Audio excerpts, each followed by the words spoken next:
जी, welcome back. Okay. मैं आपको screen share करना चाहूँगा सबसे पहले, हम्म। ताकि आपको ओके। जी, आप देख सकते हैं ना? नहीं, अभी बिल्कुल ब्लैक आ रहा है। अभी हाँ, बिल्कुल ठीक है। ऑलराइट, सो जी। Let's get started. ये आपके लिए बेसिक कायदा था, मैंने आपको जैसे कि कल भी बताया था कि इसमें इंग्लिश को बोलने के लिए हमें तीन चीज़ों का समझना ज़रूरी है, जैसे कि हम्म। सब्जेक्ट, वर्ब, हम्म। ऑब्जेक्ट। हम्म। तो मैंने आपको जैसे हम्म। कल सब्जेक्ट की तारीफ़ बताई थी, और मैंने हम्म। आपको कुछ सब्जेक्ट्स इशारातन बताए थे, जैसे कि हम्म। I, we, we, you, you, they, they, he, she, he, it, name. It. इनको सब्जेक्ट बोला जाता है, और फ़िक्रे में यही फ़ेल को करते हैं और इनको फ़ाइल बोला जाता है। हम्म। जो कोई भी शख्स या चीज़ हम्म। कोई फ़ेल करे, कोई काम करे, कोई एक्शन हम्म। करे, तो उसको फ़ाइल बोला जाता है। इंग्लिश में जी। उसको सब्जेक्ट बोला जाता है। बोला अब जाना। ज़्यादातर हमारी इंग्लिश जो शुरू होती है वो इन्हीं ही हम्म। लफ्ज़ों से शुरू होती है, जिनको सब्जेक्ट्स हम्म। बोला जाता है। I, we, we, you, you, they, he, she, it, name. That's great.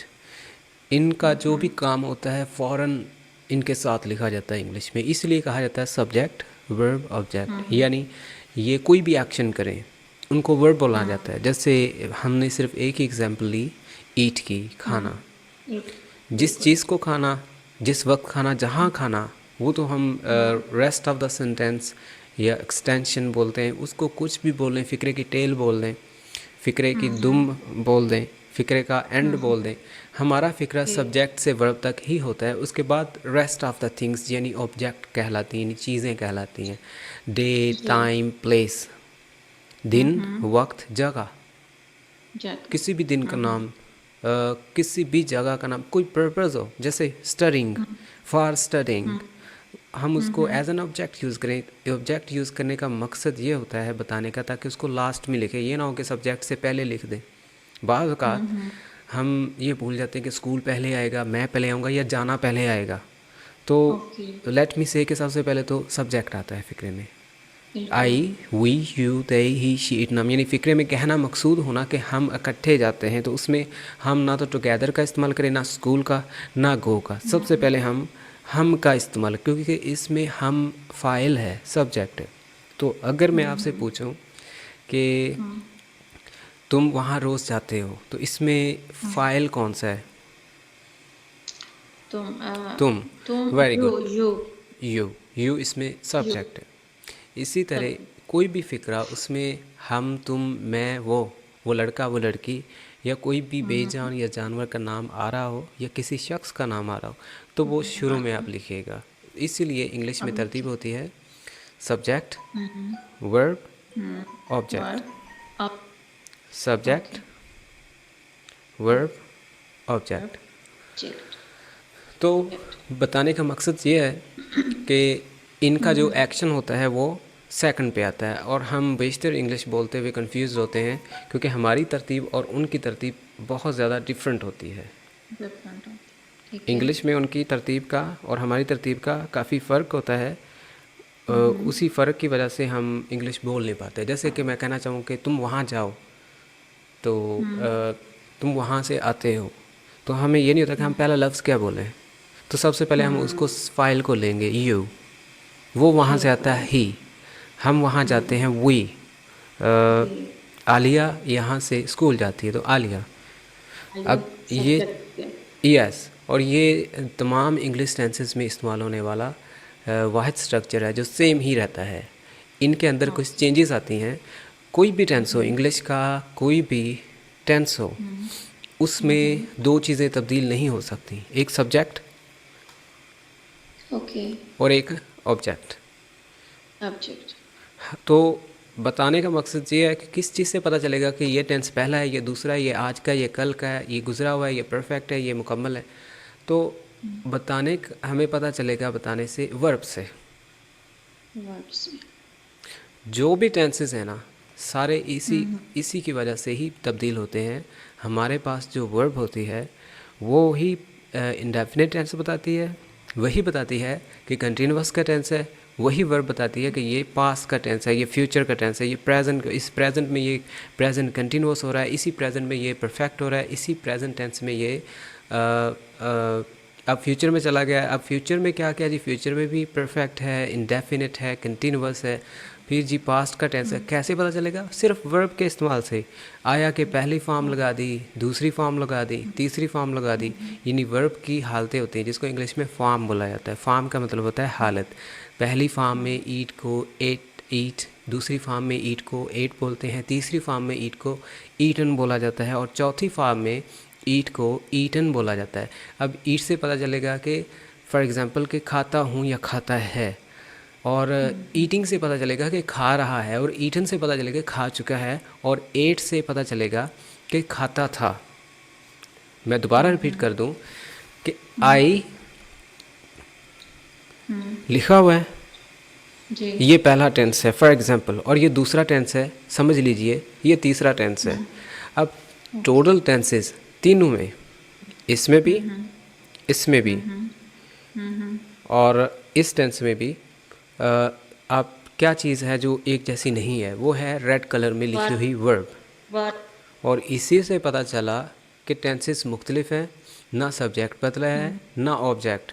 यहाँ भी सब्जेक्ट और ऑब्जेक्ट सेम है, यहाँ पर भी सब्जेक्ट और ऑब्जेक्ट सेम है, but what is not same is that is verb.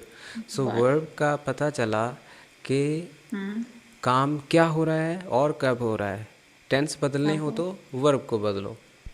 तो मैं आपको हर रोज़ सिर्फ 5 फॉर्म्स ऑफ वर्ब्स दूंगा, चुनांचे हमारा 90 डेज़ का कोर्स है। आज इसको आप सेकंड डे कंसीडर कीजिए। तो मैं कल आपको इंट्रोडक्टरी बता रहा था, यही चीज़ें जो आज रिपीट कर रहा हूँ आज दूसरे तरीके से। Excuse me. तो इसी तरह अब मैं रिपीट करता चलूँ इस बात को। आई ईट एन एप्पल, ज़ाहिर है कि मैं सेब खाता हूँ। आई एट 2 एप्पल्स, मैं 2 सेब खाता हूँ। ये तो गलत हो गया। मैं कहना चाहता हूँ कि मैंने 2 सेब खाए, तो अब मैं ईट नहीं कहूँगा, अब मैं कहूँगा आई एट 2 एप्पल्स, मैंने 2 सेब खाए। अब यहाँ पे खाता हूँ लिखा है, यहाँ पे खाए या मैं खाता था, कैसे पता चला? ईट और एट से, ईट और एट से। कैसे पता चला? वर्ब की फर्स्ट फॉर्म से, वर्ब की सेकंड फॉर्म से। और अगर मैं कहूँ आई हैव ईटन 2 एप्पल्स, तो उससे पता चला कि मैं 2 सेब खा चुका हूँ। क्या पता चला? तो मैं 2 सेब खा चुका हूँ। मैं 2 सेब हाँ 2 हाँ। सेब खा चुका हूँ। अब आपने इसका ट्रांसलेशन ऐसे क्यों नहीं किया कि मैं 2 सेब खाता हूँ, या ऐसे आपने क्यों नहीं कहा कि मैं 2 सेब खाता था? आपने ऐसे क्यों कह दिया है कि मैं 2 सेब खा चुका हूँ? क्यों? क्योंकि थर्ड फॉर्म हमें ये बताती है, यानी कि ईटन, ईट की तीसरी फॉर्म ईटन है। इससे हमें ये पता चला कि चुका हूँ मुकम्मल होगी, कोई बात परफेक्ट होगी। अब ये यहाँ पे मैं हल्का सा आपको एक हार्ड वर्क दे रहा हूँ समझने के लिए कि जो थर्ड फॉर्म है इसको हम बाकायदा सब्जेक्ट के साथ डायरेक्ट नहीं लगा सकते। जैसे मैंने लिखा आई ईट, आई एट, इनके दरमियान कुछ भी वर्ड मैंने नहीं लिखा, मगर जो थर्ड फॉर्म होती है ना, यहाँ पे हम एक हेल्पिंग वर्ब लिखते हैं और उसके बगैर हम थर्ड फॉर्म नहीं लगा सकते। वो होती है हैव। क्या होती है? हैव लगाऊंगा तो थर्ड फॉर्म जो है वो लीगल हो जाएगी, अदरवाइज़ मेरा सेंटेंस रॉन्ग हो जाएगा। सेंटेंस स्ट्रक्चर होता है कि थर्ड फॉर्म को बिना हैव, हैज़, हैड के इस्तेमाल मत करो। ये हमारे फर्दर लेसन जब हम पढ़ेंगे ना, तो तब आपको इन बातों की समझ आएगी। Don't be worry about that. Hopefully कि आप इस बात को समझ रही हैं। Let me set it well. Okay, I have eaten 2 apples से पता चला कि मैं 2 सेब खा चुका हूँ। हाँ, अगर मैं कहना चाहूँ मैं 2 सेब खा चुका था, तो देन मैं यहाँ पे कोई चेंजेस नहीं लाऊंगा, ये भी वर्ब ही होती है। ये जो हैव है ये भी एक वर्ब ही है, लेकिन इसको बोला जाता है हेल्पिंग वर्ब। ये असिस्टेंट होती है वर्ब की। किसकी? वर्ब की। वर्ब तो की। 3 बातों का पता चला। ज़माना पहला कैसे बोलना है, ज़माना गुज़रा कैसे बोलना है, ज़माना मुकम्मल कैसे बोलना है। मौजूदा ज़माना से मुराद होता है जो इस वक्त जहाँ पे हम आजकल जो काम करते हैं, जैसे आप मुझसे बात करती हैं, मैं आपको पढ़ाता हूँ, आप मुझे पढ़ाती हैं, मैं आपसे बात करता हूँ, आप मुझसे बात करती हैं। वो सुबह सवेरे उठता है, वो झूठ बोलता है, वो सच बोलता है, हम उसकी बात सुनते हैं। तो वो तेज़ तेज़ बोलता है, वो हमें समझाता है। ता है, ती है, ता हूँ, एक ये बात अलग। दूसरा ये आम मेनू में कि कोई हर रोज़ की रूटीन का होना, जैसे माली दरख्तों की हिफाजत करता है, माँ अपने बच्चों का ख्याल रखती है। मैं आपको हर रोज़ देखता रहता हूँ, मैं 5 वक्त की नमाज़ पढ़ता हूँ, वो पढ़ता हूँ। नमाज़ पढ़ने की कोशिश करता है। ये होगी रूटीन। अब मैं आपको आदत बताता हूँ। ये खाना खाने के बाद डिकारता रहता है, ठीक है, डिकारता है, ये झूठ बोलता है, वो सच बोलता है।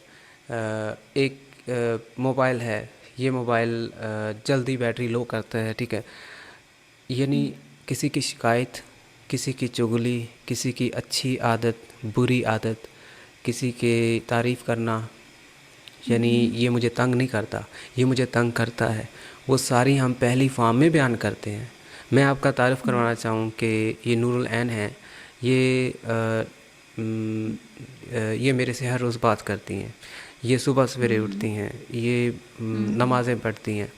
तो इसमें भी ती है, ता हूँ आता है, तो वो मैं सारा कुछ पहली फॉर्म में बताऊँगा। तो अब आपको इंग्लिश सीखने के लिए क्या चीज़ ज़रूरी चाहिए? सब्जेक्ट, वर्ब्स चाहिए हमें। सिर्फ वर्ब। वर्ब चाहिए, सॉरी। और वर्ब आएगी तो आप कुछ कर पाएंगी। मैं आपको 300 फॉर्म्स ऑफ वर्ब्स सिखाऊंगा, हर रोज़ की 5-5 करेंगे। मैंने भी जब इंग्लिश बोलना शुरू की थी तो फॉर्म्स ऑफ वर्ब्स मैंने सीखी थी, और हमारे बदकिस्मती से एजुकेशन सिस्टम में स्पोकन इंग्लिश नहीं है, लेकिन है भी अगर हम उसको पढ़ना चाहें, क्योंकि टीचर एक होता है और उसके ऊपर ये जिम्मेदारी आयद की जाती है कि आपने इनको पास करवाना है, फेल ना हो बच्चे, रिज़ल्ट चाहिए, A+ हो, ये हो, वो हो। तो होता क्या है कि वो ग्रामर को छोड़ देते हैं, वो अस्पाक पढ़ाते हैं, वो ये पूछना भी भूल जाते हैं कि कल हमने क्या पढ़ा था।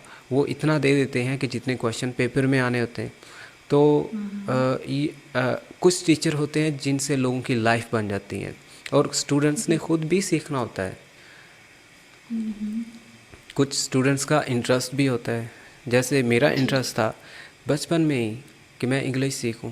तो जब हमें फॉर्म्स ऑफ वर्ब्स सिखाई जानी शुरू लगी तब मुझे लगा, और ये 7वीं क्लास की बात है, तब मुझे पता चला कि इंग्लिश यहाँ पड़ी हुई है, ये है इंग्लिश। उठना बैठना, धुएं का उठना, जलना फटना, भागना रोना हंसना, यही तो इंग्लिश है, यही तो वो कैब है। बाकी तो मैं आपको भी जानता हूँ कि आपको यू कहते हैं, मैं मुझे भी जानता हूँ कि मुझे आई भी कहते हैं, मी भी कहते हैं, और मैं उसको भी जानता हूँ, अगर वो लड़का है तो मैं उसे ही कहूँगा, अगर लड़के तो शी कहूँगा। अब उसका जो काम है वो मैं कैसे बयान करूँगा, उसकी इंग्लिश क्या है। ऑलराइट। अब ओके। अगर मैं कहूँ कि वो खाना पकाती है, इसमें आपको वो की इंग्लिश आती है कि वो लड़की है, तो आप कहेंगे शी। शी। अब ये नहीं पता कि पकाने की इंग्लिश क्या है, खाने की इंग्लिश क्या है। और अगर आपको पकाने की इंग्लिश आ गई तो then you are good in English, और अगर नहीं आती आप रुक जाएंगे, फिर एम्बेरसमेंट। बिल्कुल। तो आपको मैं हर रोज़ की 5 फॉर्म्स ऑफ वर्ब्स दूंगा। फॉर्म्स ऑफ वर्ब्स को दुनिया में जितने भी काम होते हैं ना, चाहे आपके हाथ से होते हैं चाहे दूसरों के हाथ में, उसको वर्ब बोला जाता है। मारना, ओके। पीटना, हंसना, रोना, नाचना, नचाना, तंग करना, सुनना, बोलना, बैठना, लिखना, पढ़ना, these are called verbs.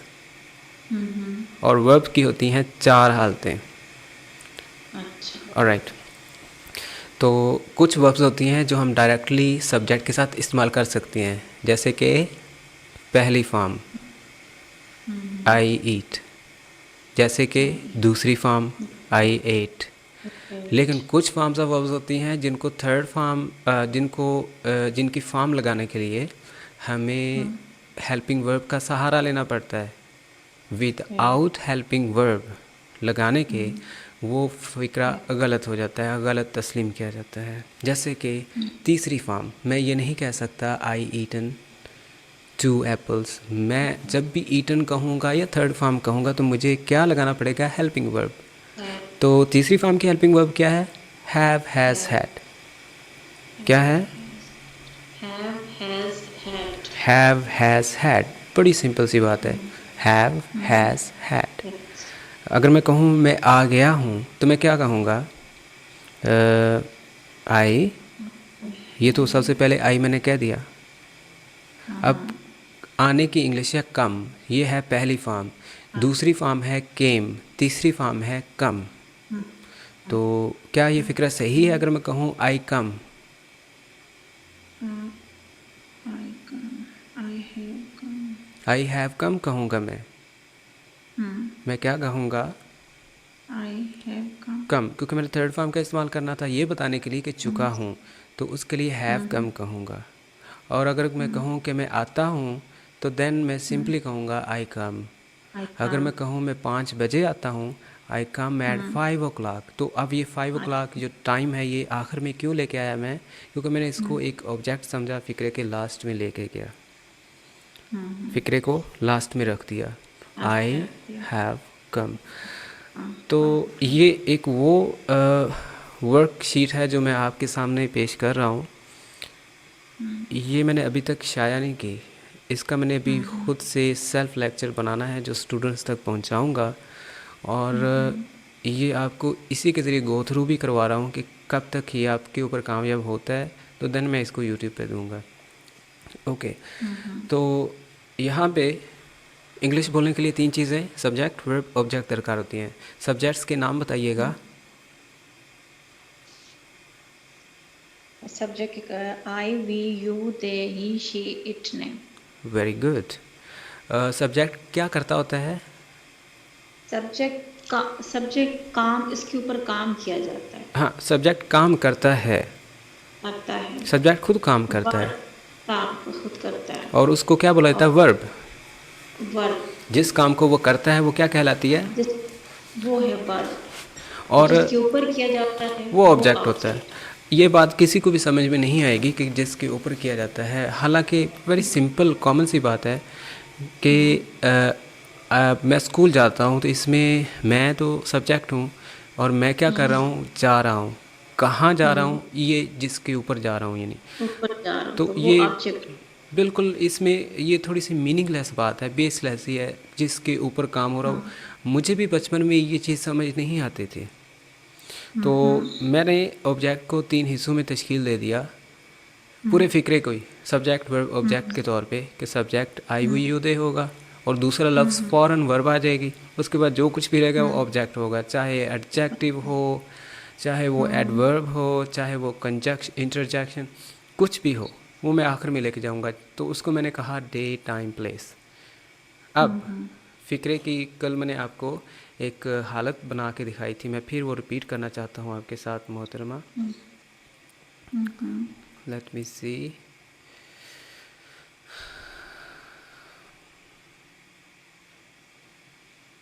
Okay, इसमें 3 चीज़ें हैं, सब्जेक्ट, वर्ब, ऑब्जेक्ट।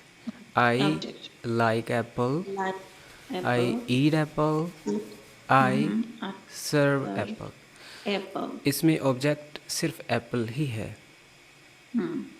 सब्जेक्ट कौन कौन सा है? सब्जेक्ट इसमें किधर चले गया? सब्जेक्ट वो एप्पल की स्क्रीन हट की है, उसमें से बताना था ना कि नहीं? ये पढ़िएगा ना, I okay, we. I we you they he she it name. Okay. Subject क्या करता है? काम करता है। उसको वर्ब भी बोला जाता है, फेल भी बोला जाता है। ये आ रहा है, आता है, आएगा, यानी वर्ब से क्या पता चलता है? कौन कौन सा ज़माना है और क्या क्या काम हो रहा है। ओके। क्या क्या पता चलता है? आ रहा है, आ रहा होगा, आता है, आएगा। क्या पता चला? किस ज़माने में मतलब क्या काम हो रहा है। क्या काम हो रहा है। ऑलराइट। और यहाँ पर हमने लिखा आई ईट एप्पल, मैं सेब खाता हूँ। सेब खाता अब हूँ। जिसको मैं खाता हूँ, मेरा मेरा काम कहाँ हो रहा है? सेब के ऊपर हो रहा है। सेब के ऊपर हो रहा है, ओके, वो object. Apple. He eats apricot, you eat meal, she eats fish, they eat rice, we eat mango, Imran eats dates. इसमें ऑब्जेक्ट्स के नाम बताइए, ऑब्जेक्ट्स जो हैं वो ढूंढिए।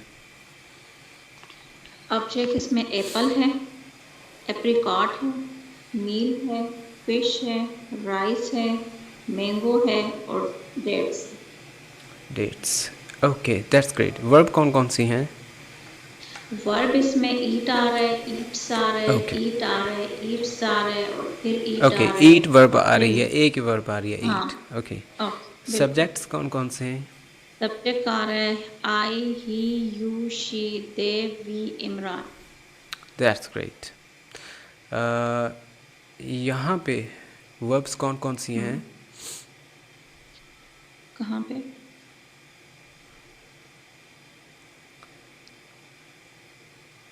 ये आपके सामने वर्ब्स हैं, आई थिंक आपको हाँ नज़र आ रही वो, हैं। हाँ जी, ईट आ रहा है ना, ईट, बॉयज, नहीं बाय, बाय आ रहा है, कुक आ रहा है, फ्राई आ रहा है और परचेज नहीं, दे, प्रिपेयर, कट, प्रिपेयर और सेल्स। कट आ रहा है, सेल्स आ रहा है।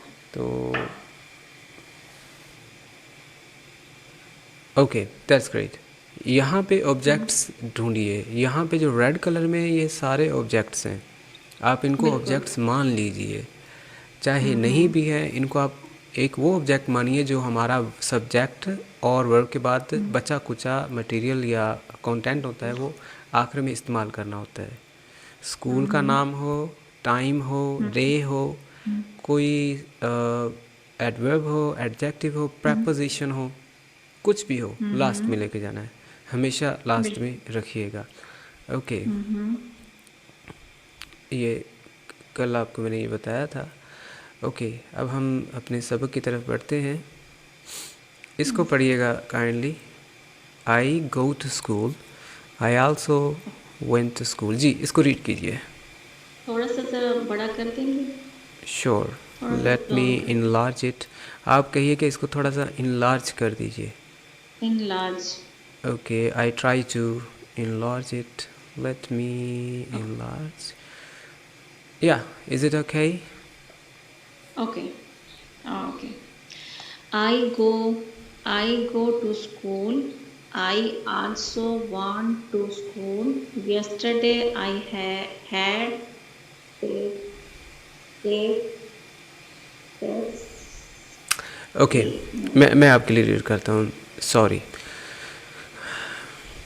आई गो टू स्कूल, इसमें वर्ब है गो और ये पहली फॉर्म है। फर्स्ट फॉर्म से पता चला कि ता है, ती है, ता हूँ, तो आई के लिए ता हूँ होगा। तो मैं स्कूल जाता हूँ। तो अगर मैं अगला फ़िक्रा लिखा हुआ है I also went to school yesterday, तो इसमें सब्जेक्ट आई है और यहाँ पे सेकंड फॉर्म है। सेकंड फॉर्म से हमें पता चलेगा कि ता था या गया था। तो I also went to school yesterday, yesterday का मतलब होता है कल, यानी गुजरा हुआ कल। तो पता चला कि मैं कल भी स्कूल गया था।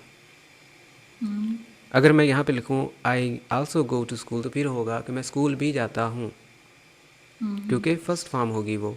तो ये चुनाचे सेकंड फॉर्म है। सेकंड फॉर्म से क्या पता चला? कि मैं गया कल था। गया था अच्छा, वहाँ। आई had taken tea over the year, मैंने वहाँ से चाय पी, मैं वहाँ से चाय पी चुका था। ओके, यहाँ पे थर्ड फॉर्म आई है। थर्ड फॉर्म हम बिना हेल्पिंग वर्ब के इस्तेमाल नहीं कर सकते। इसकी हेल्पिंग वर्ब होती है have, has, had.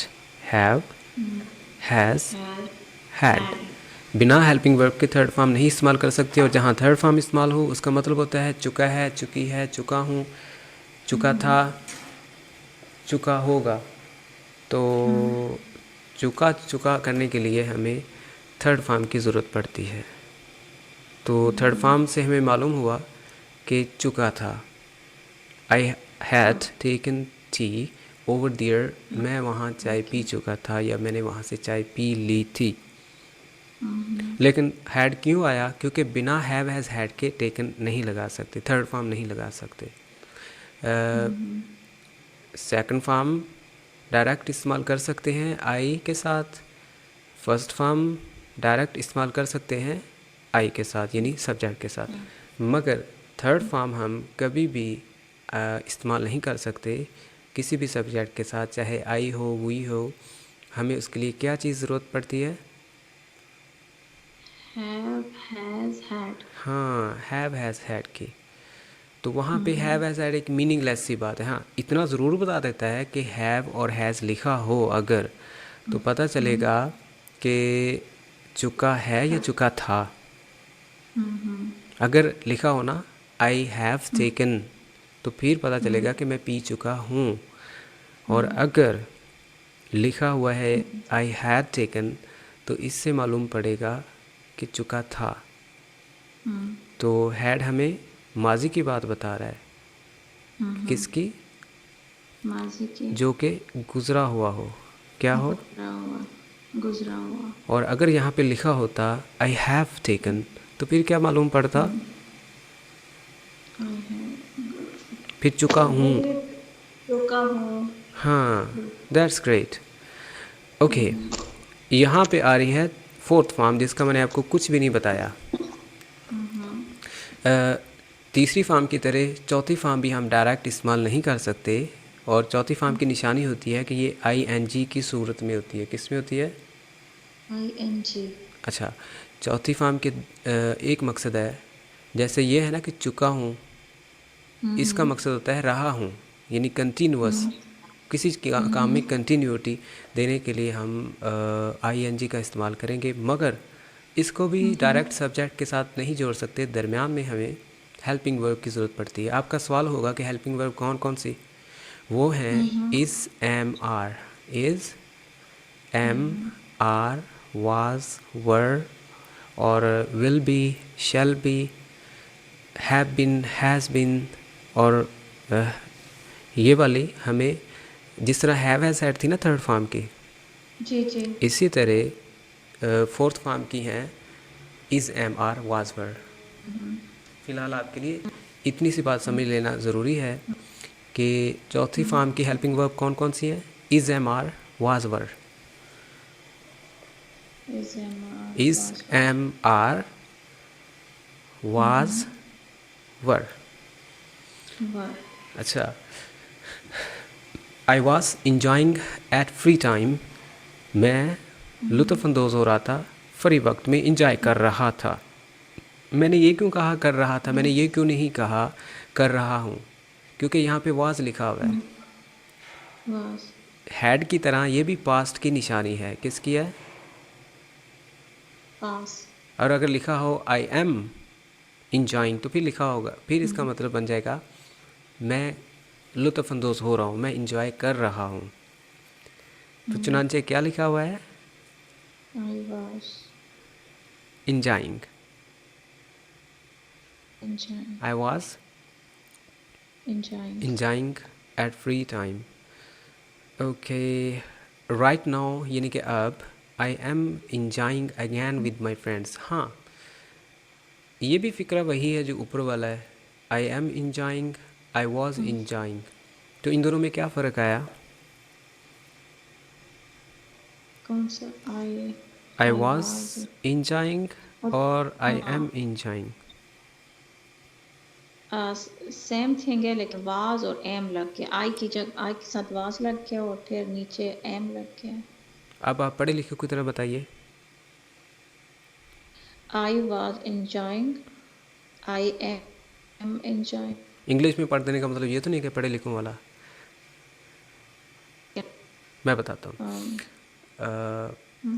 I was enjoying, I am enjoying. फ़र्क ये है कि वो गुज़रा हुआ ज़माना है, ये मौजूदा ज़माना है। कौन सा है? एम, और ये गुजरा हुआ जमाना है, और वो ये मतलब अभी मौजूदा ज़माना है। जिसी तरह ये था ना कि आई हैड टेकन, गुजरा हुआ यानी कि मैं पी चुका था, और लिखा होता ना आई हैव, हैड की जगह पे होता हैव, तो फिर इसका मतलब होना था है। आई हैव यानी मैं पी चुका हूँ। लेकिन अब ये गुजरा हुआ है ना, हैड लिखा हुआ है। तो इसी तरह आई वाज लिखा जी हुआ जी। है, मैं लुत्फ़अंदोज़ हो रहा था, और ये लिखा हुआ है आई एम इंजॉइंग, आई मैं लुत्फ़अंदोज़ हो रहा हूँ। ये मौजूदा ज़माना है। मौजूदा ज़माना है। सब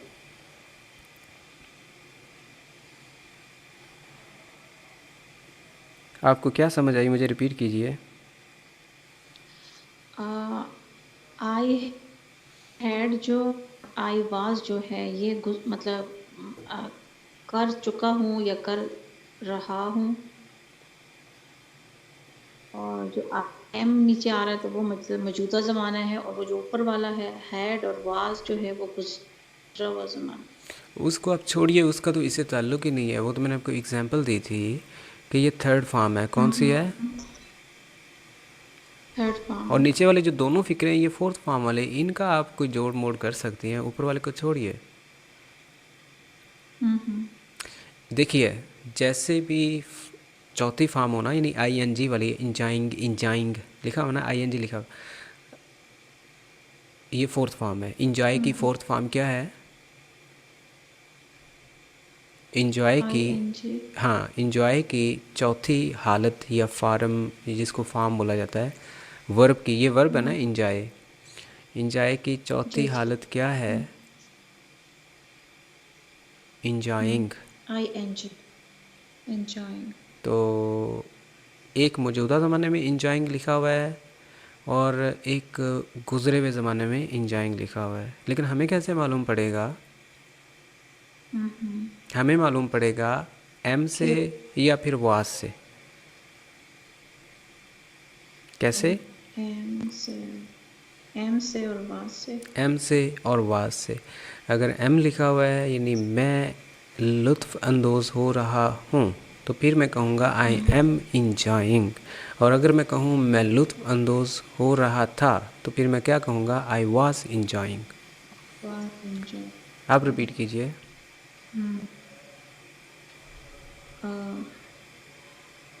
आई I was enjoying, I am enjoying. I was enjoying, मैं एंजॉय कर चुका हूँ, और आई नहीं, एम चुका हूँ की एंजॉइंग जो। बात छोड़िए, चुका हूँ आप क्यों कह रहे हैं? वो तो हैव हैज़ हैड की तीसरी फॉर्म की हालत में हम कहेंगे ना।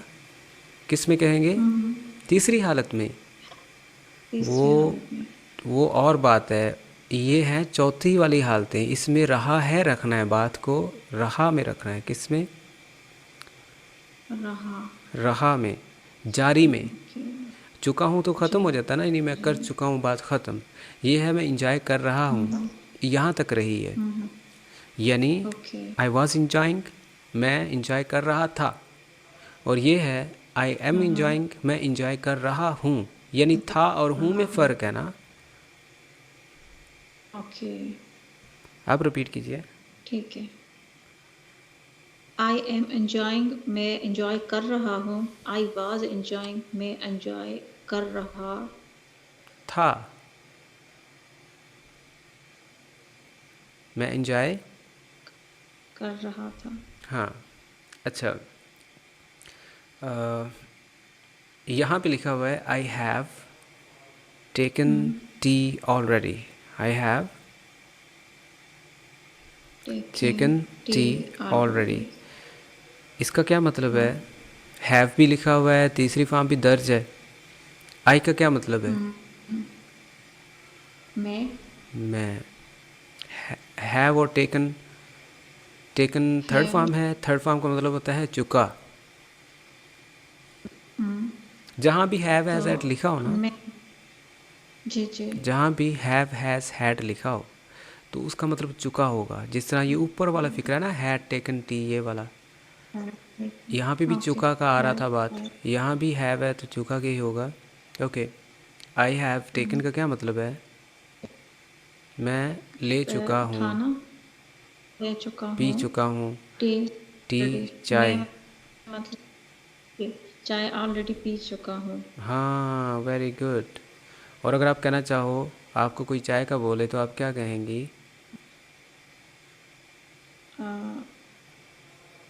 आप बोलेंगी I I have taken tea already, I have taken यानी मैं चाय पी ऑलरेडी। चुकी हूँ। अगर आपने पी रखी हो, चाय ले रखी हो, तो आप क्या कहेंगी? आई have taken tea already. Already. बात क्लियर हो गई? मैं चाय पी चुकी हूँ। और अगर आप कहना चाहो कि मैं चाय पी चुकी थी, तो I has no no no, had had. I had taken tea already. That's great. अब हम रिपीट करते हैं। यहाँ पे सिर्फ फॉर्म्स ऑफ वर्ब्स को आपको बताया गया। ये एक ही पैराग्राफ में ना कितने ही ज़माने हैं। पहला, जी। आई गो टू स्कूल, मैं स्कूल जाता हूँ। मैं स्कूल स्कूल जाता हूँ। जाता हूँ। और अगर मैं कहना चाहूँ जाता हूँ। मैं हर रोज़ स्कूल जाता हूँ, तो आप क्या कहेंगी? I am go. एम नहीं इस्तेमाल कीजिएगा ना। ओके। आई गो। अगर एम इस्तेमाल किया तो आपको चौथी फॉर्म लगाना पड़ेगी और उसका मीनिंग बन जाएगा जा रहा हूँ। ओके। ये है मैं स्कूल जाता हूँ, आई गो टू स्कूल। अगर मैं कहूँ मैं हर रोज़ स्कूल जाता हूँ, तो फिक्रा वही रहेगा, बदलना नहीं है, एक ऑब्जेक्ट का इजाफा आ जाएगा ना। हर रोज़ की इंग्लिश क्या है? Every day. Every day. तो I go to every day. I go to school every day.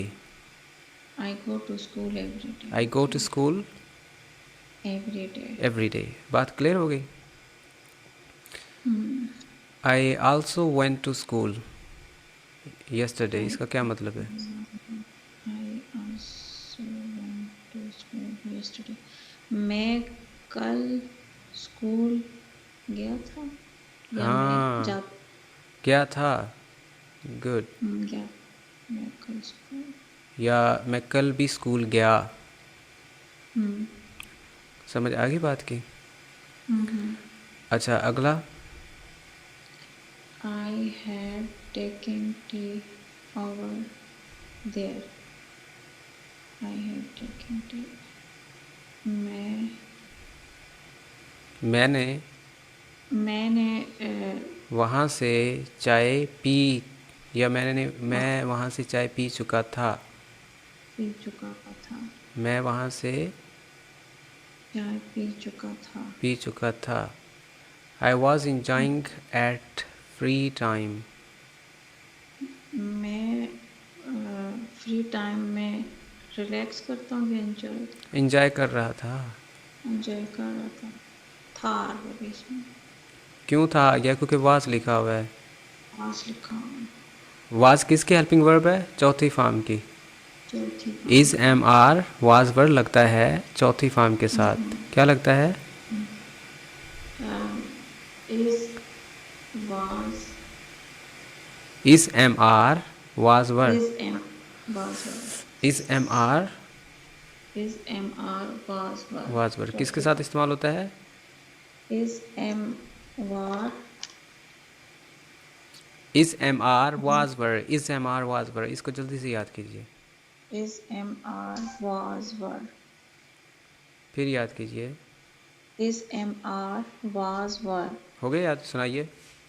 Is am are was were is am are was were ये चौथी फॉर्म है। ये चौथी फॉर्म के साथ इस्तेमाल होता है, ठीक है। Right now I am enjoying. Right now I am enjoy मैं एंजॉय कर रहा हूँ। Okay. I have taken tea already. I have taken tea already मैं चाय पी चुका हूँ। मैं चाय ले चुका हूँ, पी चुका हूँ। चुका हूँ। टेक होता है ना मेडिसिन लेना, वही चाय लेना एक ही बात है।